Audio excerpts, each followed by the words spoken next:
What is the big question on everyone's mind? Usually it is, which one is your favorite? Which one is my favorite? That's not the right question.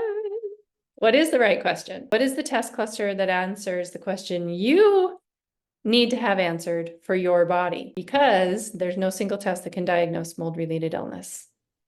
Mold is so complicated. We just went through it. Mold spores, fragments, byproducts, toxins. Maybe there's bacteria in the mix.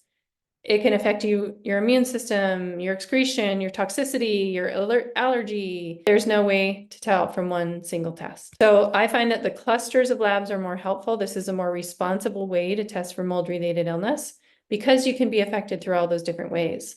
So we want to assess each of those potentials because we don't know what the mold is up to in your building. And if you're out of the building, we don't know what residual impacts that has on your body.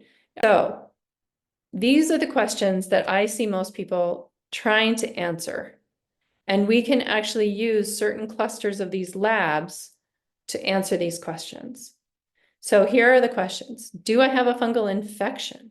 Could it be that my chronic lung thing that just won't go away is actually the fungus living in my lungs or my respiratory passage? Another one, am I living in mold right now?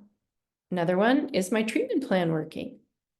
That one your doctor should really be asking at your 2 or 3 month visit. Why have my symptoms changed? Can I come off my antifungals? Am I there yet? Did we win? How much longer do I have to detox?